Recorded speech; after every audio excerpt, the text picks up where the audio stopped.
Lakini kama leo pia mmetukumbuka, tunawaomba basi mtusisahau, tuendelee kila mwaka insha Allah kufanya misabakati kama hizi.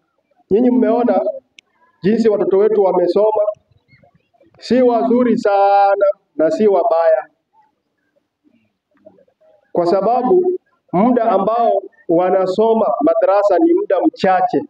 Tapata labda watoto wengi wanakuja Jumapili asubuhi, waweze kutupatia mwelekeo kama maustadh, tuweze kufundisha watoto wetu vizuri. Lakini kabla sijawapatia mtaniruhusu majaji wangu na wale ambao kwamba hawaelewi hii lugha, nitumie tu ili ujumbe ufike nyumbani. Nafikiri mtanielewa. Kuna shughuli mbalimbali. Kwanza tunatoa shukrani za dhati kwa Mwenyezi Mungu Subhanahu wa Ta'ala kwa kutupa nafasi tukaweza kuja kutoka mbali na karibu kuhudhuria katika hafla hii ambayo bila shaka imefana, na ni hafla ya kutukuza kitabu chake Mwenyezi Mungu katika mwezi ambao ndio imeshukishwa au imeteremshwa, na hasa katika zama za 10 la mwisho hili. Tumekuwa majaji hapa, mahakimu watatu, na tunaomba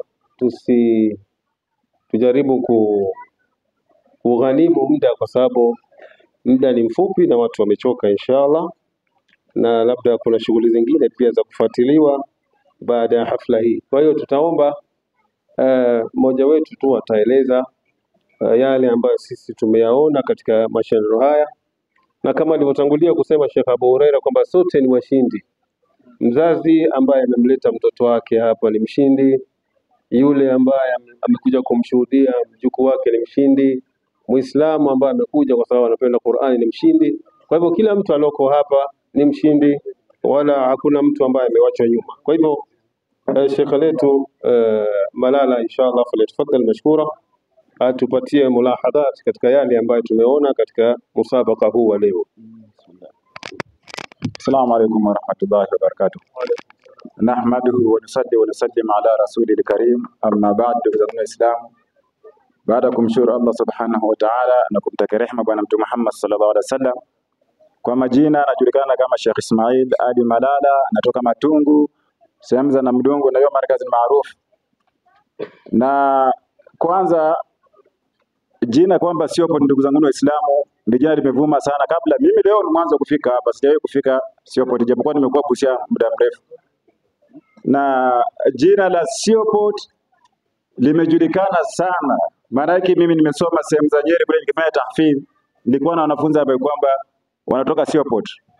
Na nimekuwa Mombasa, nimekuwa na wanafunzi wengi wakitoka Sioport, kama vile nimekuwa na kadhi ndugu yetu hapa kadhi, pia vile vile ndugu yetu Fadhil, pia vile vile Abu Huraira na wengine wengi ambao kwamba siwezi kuhesabu saizi.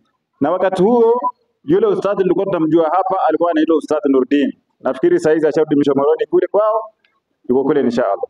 Kwa hivyo tujua kwamba hii kikao ambayo kwamba imefanyika hapa hivi leo, kitambo wakati sisi ni wanafunzi, hii kikao ilikuwa inafanyika Nairobi na Mombasa, Kenya nzima, vikao viwili peke yake.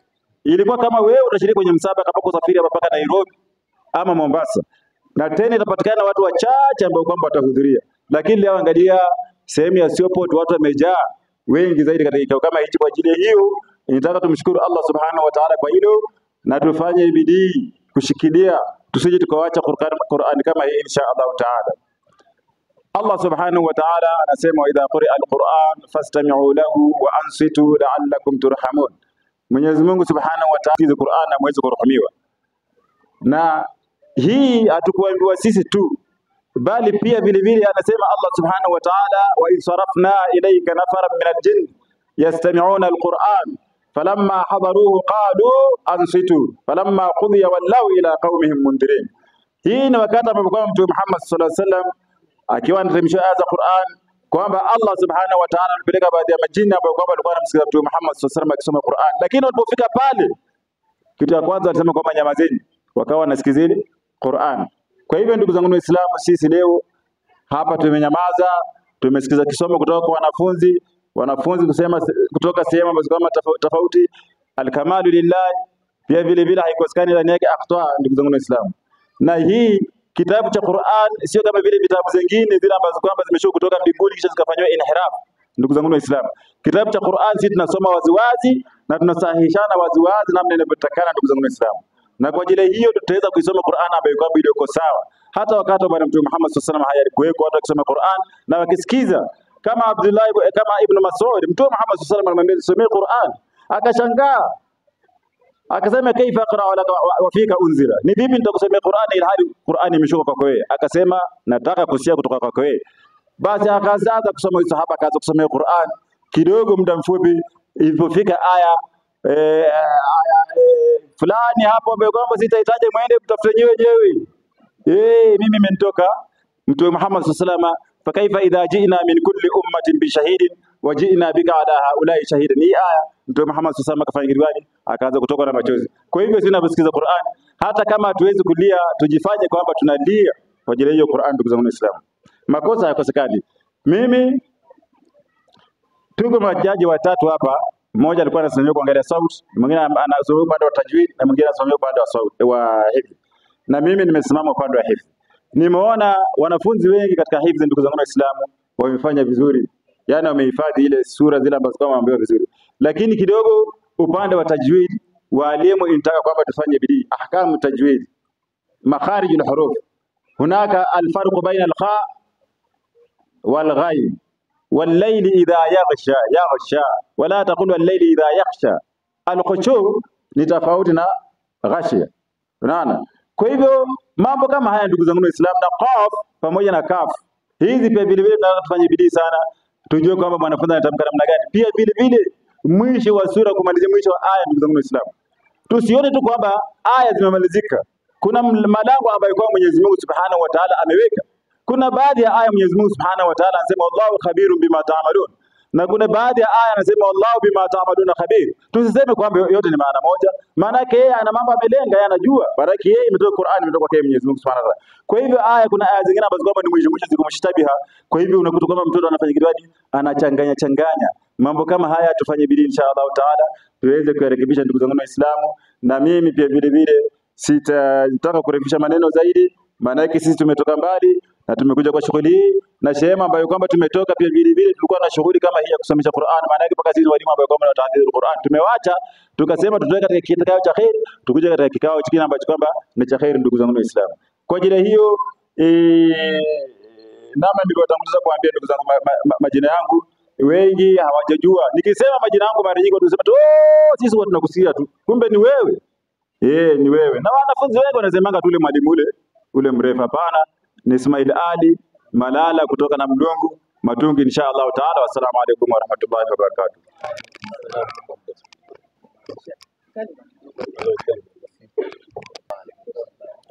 Alhamdulillah alladhi bi ni'matihi tatimmu as-salihat, thumma as-salatu was-salamu ala man ursila rahmatan lil alamin, nabina Muhammadin wa ala alihi wa sahabatihi ajma'in, amma ba'd. Kama nilivyotangulia kuarifishwa mbele yenu, kwa majina ni Musa Salim, msimamizi wa Ikhlas Education Center. Alhamdulillah, tuna furaha leo kuwa hapa na wenyeji wa Sioport. Viongozi wetu wa siku ya leo walioibeba ni wanafunzi wetu watukufu, alhamdulillah. Niliwahi kuwa hapa katika shughuli kama hii karibu miaka mitatu nyuma, na ukilinganisha miaka mitatu nyuma na leo kuna mabadiliko makubwa sana, na kuna juhudi kubwa sana zimefanya ukilinganisha musabaka uliokuwa na musabaka wa leo. Inaonyesha ya kwamba juhudi kama hizi ziendelee, kwa sababu zinapatia wanafunzi changamoto na hima ya kusoma zaidi, na kama alivyosema chairman ni kwamba pia inapatia walimu hamu, kwa sababu kila ukisikia ni musabaka, si wewe tu peke yako, bila shaka utanoa visu vyako. Kwa hivyo mimi nilohudhuria musabaka ule na musabaka huu, alhamdulillah, kuna juhudi kubwa zimefanywa na kuna improvement kubwa sana kulingana na namna watoto walivyosoma Qur'an, namna yale makharij al-huruf na hifdhi yenyewe ilivyokuwa. Bila shaka tunapiga step. Kwa hivyo inshallah, kwa yale ambayo wamesema mashekhe waliotangulia, hivi ndio vikao ambavyo tunafaa tuwe navyo, kwa sababu ni vikao vya kuweza kukitukuza kitabu cha Allah tabaraka wa taala, na hususan katika mwezi huu ambao Qur'ani ilishuka ndani yake. Bila shaka tukikuwa hivi, Uislamu hauwezi potea, na young generation hii haiwezi tupotea, kwa sababu tunawashughulisha na kitabu cha Allah tabaraka wa taala, na wanahifadhi wangali wadogo, na kile wanachokihifadhi kinakita katika bongo lao. Kwa hivyo inshallah, mimi nahimiza tu walimu ya kwamba hii ni kazi kubwa sana. Kufundisha ni katika jihad. Khairukum man ta'allama alqur'ana wa 'allamahu. Bila shaka hii ndio kazi bora zaidi. Wale wanaofundisha Qur'ani wanafanya kazi bora zaidi, kama alivyosema Mtume alayhi salatu wasalam, mbora wenu ni mwenye kujifunza Qur'ani na akafundisha. Na kweli katoto kamekaa hapo, katoto kadogo sana, na umempa aya, mtoto anatembea katika zile aya mpaka unashangaa zinatoka kwenye kichwa chake. Bila shaka hizo zote ni juhudi, taufiki ya Allah tabarak wa taala, kisha ni juhudi ya almudarrisin ambayo wanasimama kuweza hii tajwid ambayo tunaipata kwa hawa watoto ni ile talaqi. Hawa hawajafika umri wa kufundishwa kwamba hii ni idgham, hii ni idhhar, hii ni moja kwa moja kutoka kwa mwalimu. Kwa hivyo ndio hata wale wenye walikuwa wanakosea katika tajwid, bila shaka hatuwezi laumu ule mtoto, ni ile pale penye anatoa, kwa sababu hawa ni wanachukua tu moja kwa moja kutoka kwa mushafahatan min mualliminahum. Kwa hivyo mudarris akiwa alhamdulillah ni mujawidi katika Qur'an, tunakuta kwamba watoto hawa wametutembeza ndani ya Qur'ani, tukasikia raha mpaka hata ukajisahau kwamba wewe ni hakimu, wewe ukawa yani umechukuliwa na Qur'ani, wewe unasikiliza tu Qur'ani. Bila shaka hizi ni juhudi nzuri zaidi, na Allah tabaraka wa taala ndiye atakayewalipa walimu kwa kazi wanayoifanya. Wassalamu alaikum wa rahmatullahi wa barakatuh. Asante. Al-Qadhi, nafasi ni yako, kisha tuingie uwanjani sasa. Assalamu alaikum wa rahmatullahi wa barakatuh. Innal hamdalillah nahmaduhu wa nasta'inuhu wa nastahdihi wa na'udhu billahi min shururi anfusina wa min sayyiati a'malina. Man yahdihillahu fala mudilla lahu wa man yudlilhu fala hadiya lahu. Wa ashhadu an la ilaha illa Allah wahdahu la sharika lahu wa ashhadu anna Muhammadan abduhu wa rasuluhu. Tunamshukuru Allah subhanahu wa ta'ala kutujalia kufika katika hafla hii muhimu. Hii ni hafla ambayo mnaniona vizuri, hii itisamu, hebu ikunje hivi. Mama, nimeona mama wamekuja wengi, nataka kuzungumza na wao, kina mama na wazee, lakini wazee ni wachache. Ikunje hivyo, nadhani imeshachukuliwa picha. Hawa ni mama zetu hawa. Na kwa nini nataka nizungumze na kina mama? Ni kwamba mmefanya juhudi kubwa ya kulea umma. Hawa watoto wanakuja madrasa kwa sababu sana ya kina mama. Mama ndio wanabidii, ndio wanakuwa mara nyingi na hawa watoto. Hata mama wapande wa pili kule Port Victoria, Muhayo kule, wote ni mama wamefanya bidii. Kama si wao ni watoto wao hawangekuja madrasa. Kwa hivyo mama ni mtu muhimu katika umma. Kwa hivyo tunasema kina mama muendelee tu na bidii kama hii ya kuwasukuma watoto waje madrasa. Vile mashekhe walivyozungumza, nitazungumza tu yale ambayo wameyazungumza, taongezea tu kidogo kwamba Qur'ani ni muhimu na Qur'ani ndio dini. Bila Qur'ani hamna dini. Na kitabu chetu ni kitabu ambacho kinaweza kuhifadhiwa. Lakini vitabu vingine ambapo watu wanadai ni vya dini leo, huwezi kuvihifadhi kwa kichwa. Mtu hawezi kuhifadhi Biblia. Utahifadhi utaanzia wapi mpaka wapi? Lakini Qur'ani ina nidhamu mzuri. Unakuta watoto wanasoma Qur'ani, wanahifadhi Qur'ani vizuri kabisa. Hata ukikosea Fatiha atakwambia hapa umekosea kwa sababu ya kule kuhifadhi. Kwa hivyo Qur'ani ni muhimu. Ndio maana misabaka kama hizi zinasaidia umma kuweza kukua. Mpaka leo wanaozungumzia kuhusu masala ya akili za watoto wanatuambia kwamba mtoto akisoma Qur'ani akiwa mdogo, hata akienda shule kule huwa akili yake iko sawa kwa sababu ile Qur'an. Kwa sababu ya Qur'an imempanua akili, imemtengeneza akili. Watoto wote mahufadhi al-Qur'an kuanzia Nairobi kenda juu huko mpaka Northeastern, saa hizi ndio wanaperform vizuri katika mashule. Hilo jambo liko. Wanaperform vizuri katika shule kwa sababu ya Qur'an. Kama vile Sheikh Salim alivyosema, mtoto mchanga mdogo anapewa aya, anapewa Qur'ani, anapita kupita. Sasa mtoto kama yule anajitengeneza, akili yake imeshakuwa sawa. Kwa hivyo Qur'ani ndio ilmu, ndio dini. Dini ni Qur'ani, bila Qur'ani hakuna dini. Ndio Allah Subhanahu wa Ta'ala akasema, afala yatadabbaruna al-Qur'an, afala yatadabbaruna al-Qur'ana am ala qulubin akfaluha. Mbona watu tuliopewa Qur'ani sisi tusizingatie Qur'ani? Kuna nini? Ama ndani ya nyoyo zetu kuna vizibo, kuna vitu vimezibwa. Mbona hatupendi Qur'ani? No. Kwa hivyo watoto kuja kusoma, tunatengeneza mustakbali wao, future ya watoto. Na alhamdulillah tunashukuru haswa wale waliosimamia vikao kama hivi ama msabaka kama huu. Na tulikuwa tukizungumza na ndugu zetu pia kina Fadhil. Tunasema insha Allah tutakuwa tunazungumza na kina Juma na wale wenzetu wa Mombasa. Manake tumetoka kule kwa sababu hii. Tutakuwa kila mwaka insha Allah kwa uwezo wa Allah tutakuwa tukifanya msabaka insha Allah. Kama vile Sheikh alivyosema kwamba kuna nyuma huko tulikuwa tunao kweli msabaka, lakini baadaye kwa sababu ya ufadhili ilikuja ikasimama.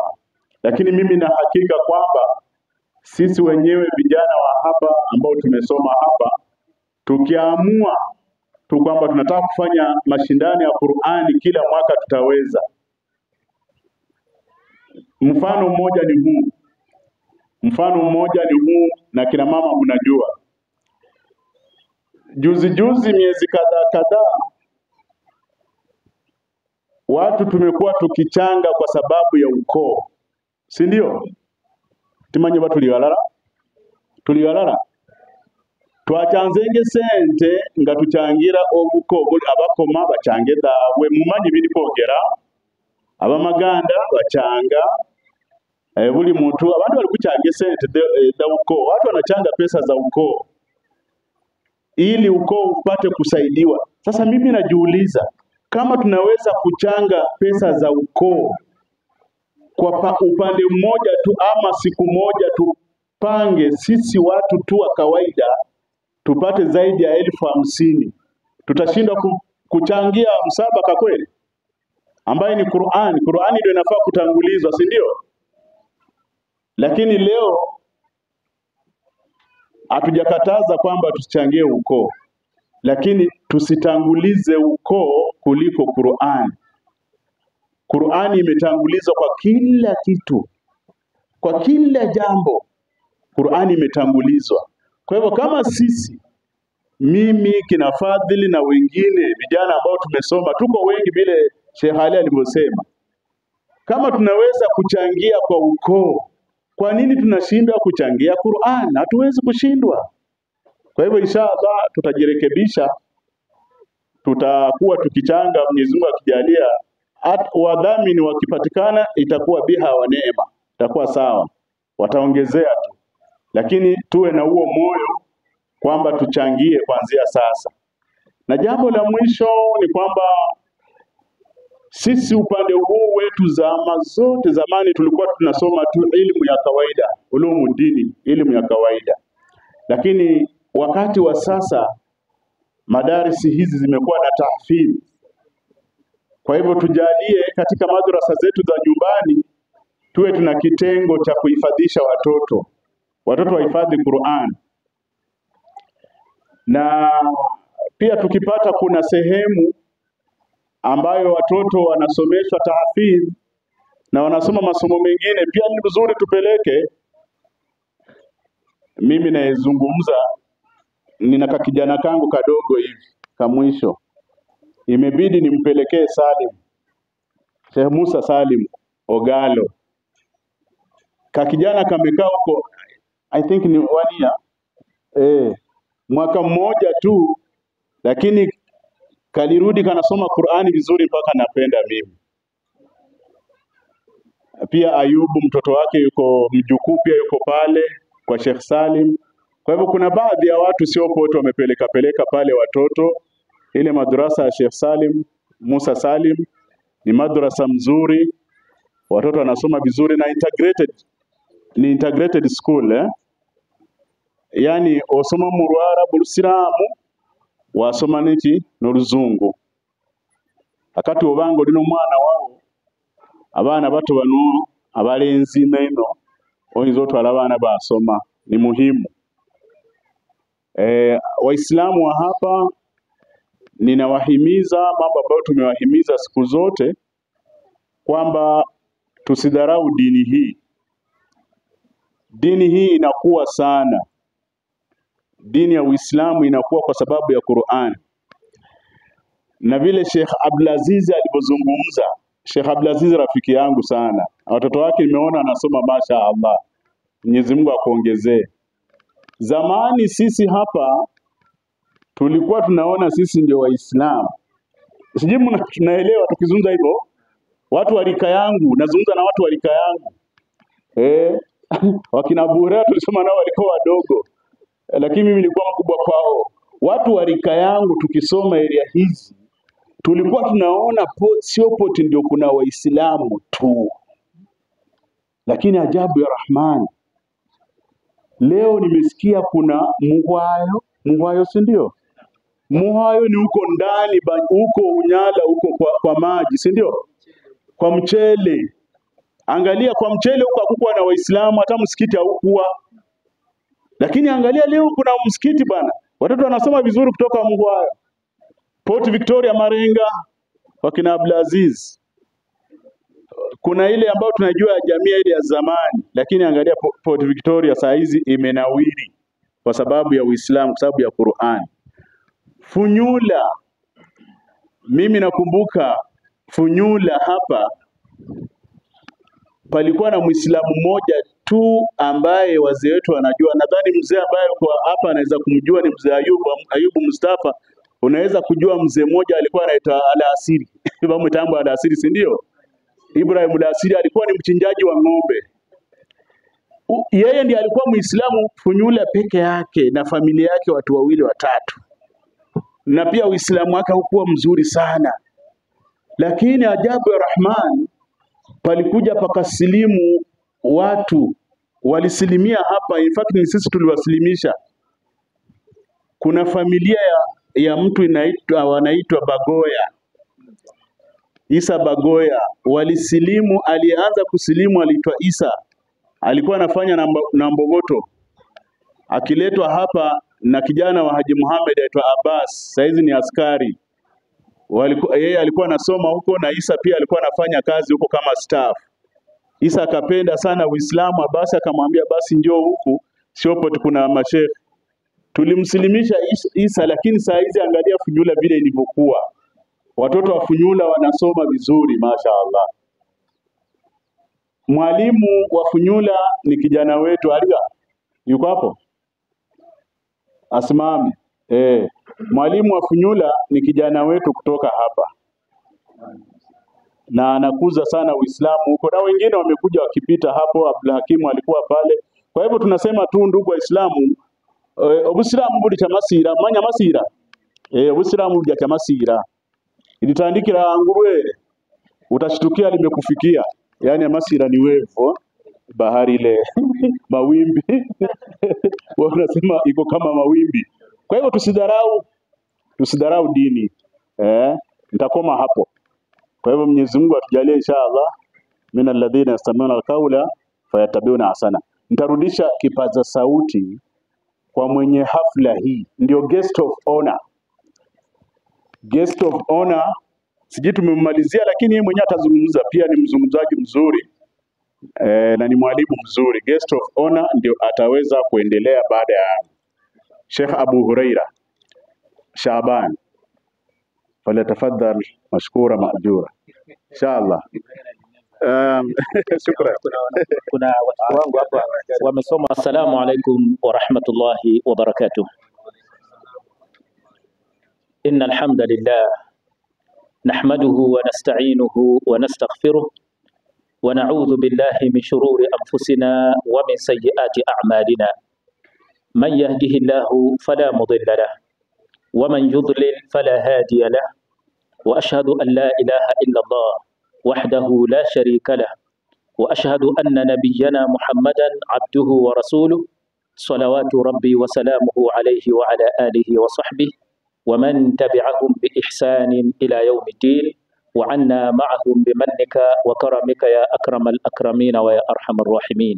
أما بعد, wapenzi watukufu, kwa hakika niko na furaha sana, na ile furaha ambayo niko nayo naona inanivamia kiasi cha kwamba hata ninashindwa niseme kitu gani. Unajua, unapokuwa na furaha ni kama vile unapokuwa na huzuni. Unapokuwa na huzuni unashindwa kuzungumza, unapokuwa na furaha vile vile unashindwa kuzungumza kwa ajili ya hiyo furaha. Lakini hizi nyuso ambazo ziko hapa zote hizi, kuanzia wazazi kuja kwa wanafunzi ambao wamehudhuria hapa kusoma Qur'an na kushindana katika hii kitabu kitukufu cha Allah subhanahu wa ta'ala, hizi nyuso tukichanganya na nyuso mashaallah za majaji na mahakam ambao tumekuwa nao hapa kwa ajili ya kuangalia watoto wetu wanasoma kiasi gani, hizi zote zinanipa ushujaa wa kuweza kuzungumza angalau mawili matatu. Hadrat al-Qadhi, mimi nilikuwa nimepanga nizungumze, lakini maneno uliyozungumza na hasa ukagusia habari ya kuhusu namna gani Waislamu wa hapa zamani walikuwa wanaona kwamba wao ndio Waislamu peke yao maeneo ya huku, lakini angalia ajabu namna gani Uislamu ulipotapakaa ukaenea, na bado unaendelea kuenea insha Allah subhanahu wa ta'ala. Sasa katika kumalizia, watu wamefunga isije wakachoka, tunasema hivi: katika hali yoyote ile huwa kunazingatiwa mwisho, na haya mashindano ambayo tumekuwemo hapa saa hizi tunasubiri mwisho ni kitu gani? Mwisho wa mashindano ni kutangazwa result na natija bila shaka, na hapo ndio kwenye tukiamua saa hizi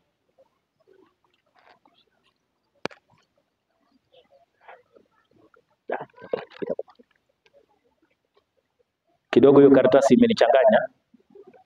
Nasema hivi sasa kitu ambacho watu wanakisubiri kwa hamu ni kutangazwa washindi wa leo, na tumesema wote waliohudhuria ni washindi, ila tu ni mshindi wa kwanza, wa pili, mpaka mshindi wa mwisho.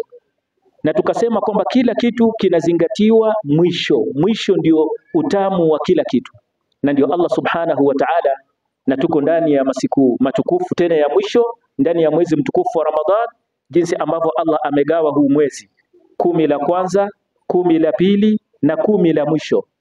10 la mwisho, hapa ndio kuna mambo hapa kwa wote ambao wanafunga, walioanza 10 la kwanza, la pili, hili la tatu. Hapo ndio kuna maneno. Kwa sababu gani? Kwa sababu Mwenyezi Mungu Subhanahu wa Ta'ala ameweka ndani ya hili 10 la mwisho Waislamu kupata zawadi ya ajabu sana. Sikizeni hiyo zawadi. Allah Subhanahu wa Ta'ala anasema: inna anzalnahu fi laylatil qadr wama adraka ma laylatul qadr laylatul qadri khairun min alf shahr. Kwa hakika sisi tumeteremsha Qur'an ndani ya usiku wa cheo. Na ni kitu gani kitakufahamisha wewe uelewe usiku wa cheo ni upi? Lailatul Qadri khairun min alf shahr. Usiku wa cheo ni bora kushinda miezi 1000. Miezi 1000 kwa wanahisabati ni miezi mingapi? Tuko na mwalimu hapa. Tuko na mwalimu wetu mashallah.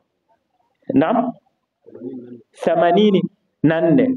84 nini? Miaka au miezi? Miaka 84.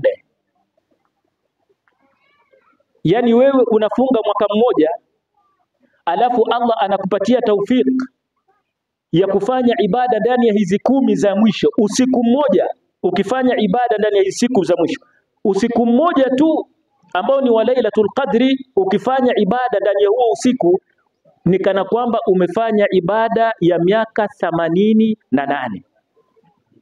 84 afwan, 84. Hisabu wakati mwingine inachanganya. 84. Sasa tupige hisabu. Mtu ambaye amefunga Ramadhani 5 yuko na Lailatul Qadri ngapi? 5. 84 mara 5 ni ngapi? Tuchangamkeni. Ngapi mwalimu?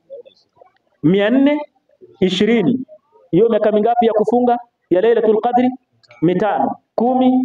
Tuendelee mbele. 840. Ukipata Lailatul Qadri ngapi? 10. Yani ni kana kwamba wewe umefanya ibada miaka mingapi?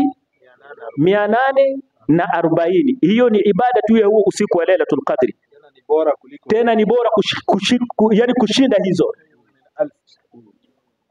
Kwa hivyo ni zaidi. Kana kwamba umefanya ibada miaka 1000 na kitu. Na yuko ambaye anafikisha hizo kwetu sisi? Yupo. Hadratul Qadhi amesema yeye anazungumza na watu wa rika lake. Alikuwa anasema anazungumza na watu wa rika lake. Na akasema Abu Huraira wakati huo alikuwa ni mdogo. Na Abu Huraira saa hizi ni mzee. Sasa Hadratul Qadhi tukipiga hiyo hisabu, hizo Lailatul Qadri ambazo umeshazipiga, Lailatul Qadri hizo zinashinda Lailatul Qadri 10, si ndio? Karibu miaka 30 umepata Lailatul Qadri. Miaka karibu 3000. Allah tujalie. Allah atujalie. Hii ndio sababu tukasema hii ndio zawadi ambayo tunaisubiri ya hizi siku 10 za mwisho, ili umri wetu huu mchache tulionao, umri mfupi, tuweze kuwa tumefanya ibada nyingi. Juzi ni jana ustadh niliwapigia mfano wa hadithi moja, hii tunamalizia. Talha ibn Ubaidillah ni mmoja katika masahaba wa Mtume sallallahu alayhi wasallam. Anasimulia ya kwamba anna rajulaini min Balia, watu wawili kutoka maeneo ya Balia au kabila la Balia walikuja kwa Mtume sallallahu alayhi wasallam. Wakad aslama jami'an, na wote hawa wawili walisilimu mara moja. Wakaja kwa Mtume alayhi salatu wasallam. Masahaba wanawaangalia wale ambao ni wakongo walisilimu kabla yao. Walipofika kwa Mtume sallallahu alayhi wasallam baada ya kusilimu, mmoja wao kana ahaduhuma ashadda ijtihadan fil ibada, mmoja wao alikuwa anafanya bidii zaidi ya kufanya ibada, mmoja wao kati ya wale wawili. Lakini wa pili alikuwa kidogo anafanya ibada chache. Allah akakadiria yule aliyekuwa anafanya ibada nyingi akaenda kupigana jihadi, akauawa, akafa. So walikuwa wawili, amebaki mmoja ambaye alikuwa hafanyi ibada sana. Huyo aliyebakia akakaa naye mwaka mmoja, akafa. Siku moja Talha akaota ndoto. Ile ndoto ilimuelekeza kwamba yuko katika mlango, amesimama katika mlango wa pepo. Talha ibn Ubaidillah alipofika ule mlango wa pepo, akaona wale mabwana wawili pia wamesimama pale mlangoni, wanataka kuingia peponi. Ghafla akatokea mtu mmoja kutoka kule peponi, akamshika yule bwana aliyekufa wa pili. Wacha yule aliyekuwa anafanya ibada sana, yule aliyekufa wa pili aliyekuwa anafanya ibada chache, yeye ndiye akaambiwa aingie peponi kwanza. Baada ya kuingizwa peponi, yule bwana akarudi tena akamchukua sasa yule aliyekufa mwanzo. Alikuwa na ibada nyingi na akafa kwenye jihad, huyo akaingizwa wa pili. Baada ya kuingizwa wa pili, yule bwana akarudi akamwangalia Talha, akamtizama Talha, manasubiri tu ambiwe kuingia peponi. Akamtizama, akaambia wewe hapana, rudi kwanza duniani, wakati wako bado. Talha alipoamka asubuhi, ile ndoto ilimsumbua sana, akaanza kuelezea masahaba, nimeota hivi, mwaonaje? Masahaba nao wakashangaa. Wanashangazwa na nini? Wanashangazwa na kwamba yule bwana aliyeuawa katika jihad ameingizwa peponi wa pili, na yule aliyefanya ibada, aliyekuwa na ibada chache, akaingizwa wa kwanza kumshinda yule. Habari zikamfikia Mtume sallallahu alayhi wasallam. Mtume alayhi salatu wasallam alipopata zile akawauliza, nyinyi mnashangazwa na nini? Kitu gani kinawashangaza na hiyo ndoto? Masahaba wakasema, tunashangaa kwa nini yule aliyepigana jihadi na ibada nyingi akawa anaingizwa peponi wa pili, kwa nini asitangulizwe yeye?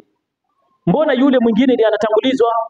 Mtume sallallahu alayhi wasallam akawauliza, huyu bwana aliyeingizwa peponi wa kwanza na ambaye alikuwa na ibada chache, si aliishi baada ya yule kufa kwa muda wa mwaka mmoja? Wakasema naam. Si huyu alifunga Ramadhani mwaka mmoja? Wakasema naam. Si aliswali mwaka mmoja baada ya yule kufa? Wakasema naam. Mtume akawaambia, tofauti ya hawa mabwana wawili ni kama tofauti ya mbingu na ardhi.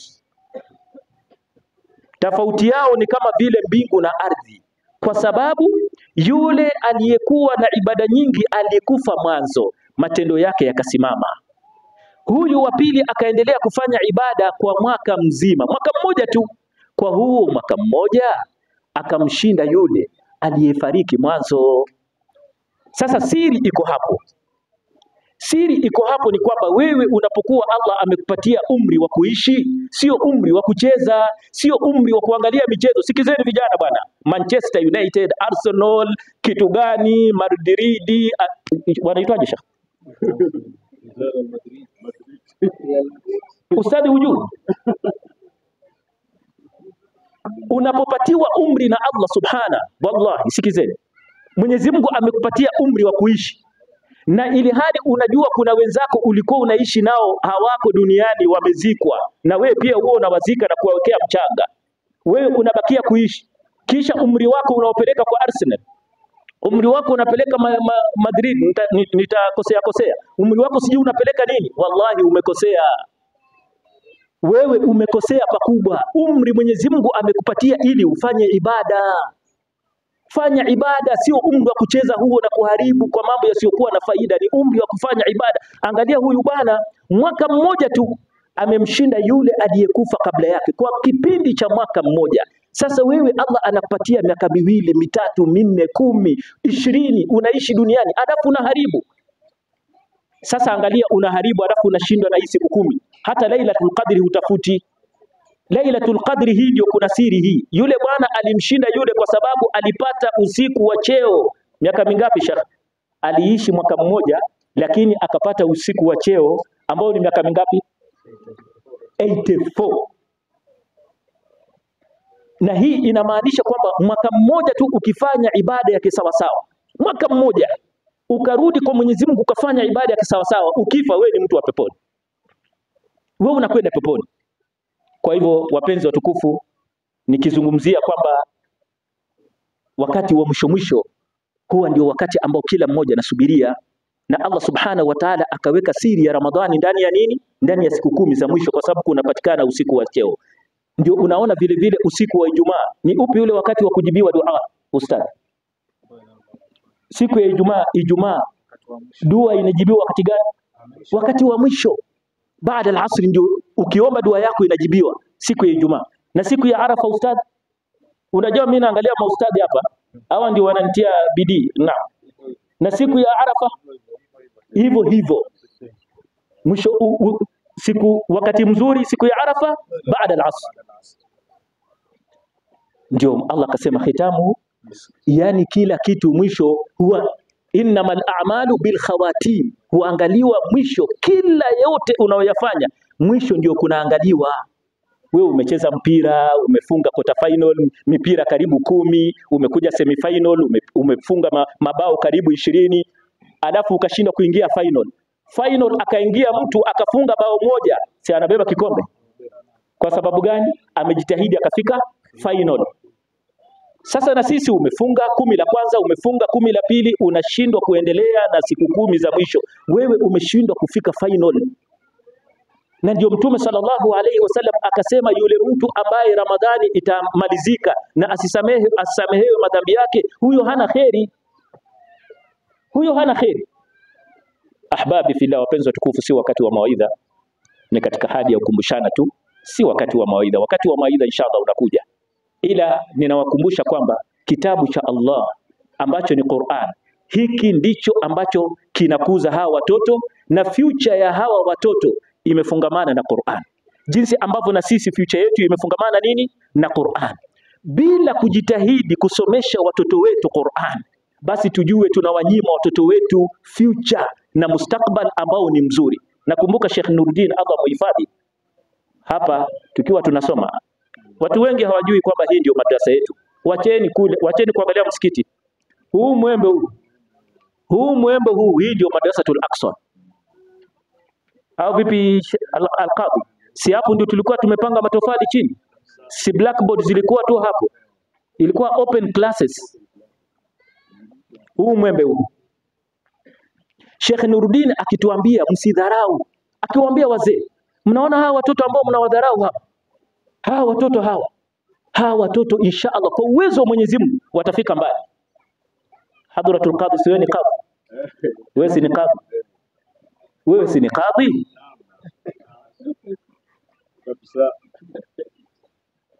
Huo ni mfano tosha, siendi mbele.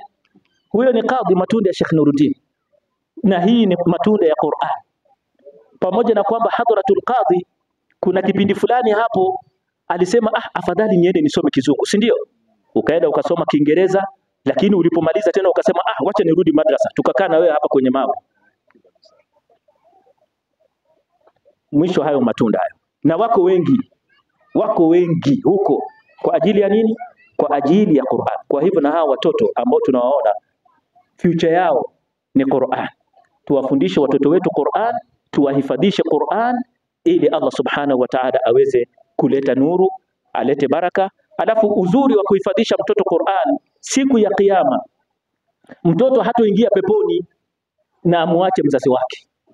Yani watoto watapatiwa, miongoni mwa wale ambao watapatiwa ruhusa ya kuingia peponi na wazazi wao ni wale waliohifadhi Qur'an. Mtoto anaambiwa ingia peponi, anasema siingii. Baba yuko wapi? Mama yuko wapi? Allahu akbar. Babangu yuko wapi? Mamangu yuko wapi? Siingii peponi, analetewa babako ndiye huyu, mamako ndiye huyu. Haya, naomba na hawa pia niingie nao peponi. Wanaingizwa peponi. Pamoja walikuwa na amali labda za kuingiza, lakini huyu mtoto anaingizwa mwanzo kwa ajili ya Qur'an. Sitaki kuwachelewesha ahbabi fillah, labda tutasema kwamba hicho kitabu cha Qur'an, nasema wakati muda uko wapi wa kusoma Qur'an? Wakati watoto muda mwingi wako skuli, kuanzia asubuhi mpaka saa 12 wanasoma Qur'an. Lakini ahbabi wapenzi watukufu, sisi wazazi ndio wavivu. Hizo skuli hizo, wazazi wakijiunga, wakenda wakasema siku ya Jumamosi na Jumapili hatutaki watoto wetu waende tuition, nani atawapiga? Tuko na mwalimu hapa, naenda kinyume. Tukisema sisi kwamba hatutaki watoto wetu waende tuition siku ya Jumapili na Jumamosi na Jumapili, tutachukuliwa hatua? Hakuna hatua yote. Kwa hivyo ni sisi wenyewe tunaogopa, na sijui tunaogopa nini. Basi ni kinyume. Asante mwalimu. Unaona maneno hebu sasa. Tuition Jumamosi na Jumapili ni kinyume cha sheria. Huyu ni principal, si principal wa primary, wa secondary. Huyu anasema masomo ya tuition ya Jumamosi na Jumapili ni kinyume cha sheria. Sasa nizungumze tena Sheikh, sio nitosha? Subhanakallahumma bihamdika nashhadu an la ilaha illa anta nastaghfiruka wa natubu ilaik. Wassalamu alaikum wa rahmatullahi wa barakatuh.